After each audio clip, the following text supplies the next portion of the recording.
Vu de la pandémie, le docteur Hichem Ouadi n'a plus une minute à lui. Chaque jour, il enchaîne les consultations dans son cabinet. Après avoir vu tous ses patients, c'est au pas de course qu'il se dirige vers sa voiture.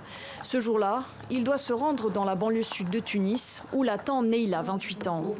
La jeune femme a guéri du Covid-19, mais son mari est encore malade. Je suis contente que mon époux se fasse soigner à la maison.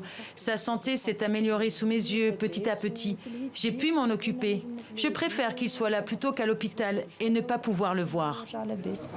Une visite à domicile qui ne coûtera rien au couple. Tous les frais sont pris en charge par Covidar, une ONG créée il y a environ 10 mois par plusieurs associations caritatives. 140 médecins et infirmières y ont adhéré.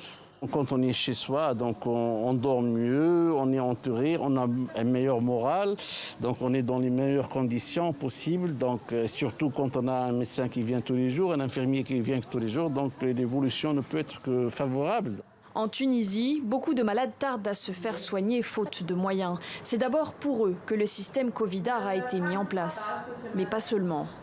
On s'est dit, il faut quand même qu'on fasse quelque chose parce qu'on voyait tous les hôpitaux et les cliniques qui étaient submergés par les hospitalisations. Et l'objectif premier de Covidar est de désengorger ces hôpitaux par une prise en charge précoce des patients à domicile pour éviter l'aggravation ou l'hospitalisation. L'ONG, financée par des dons, a déjà traité plus de 2000 patients. Une aide nécessaire mais très insuffisante alors que les hôpitaux n'ont jamais connu un tel engorgement. Le variant Delta ne cesse de progresser dans le pays. La Tunisie a le taux de mortalité lié au Covid le plus fort de tout le continent africain et de tout le monde arabe. Plus de 100 morts par jour pour 12 millions d'habitants et seulement 5% de sa population entièrement vaccinée.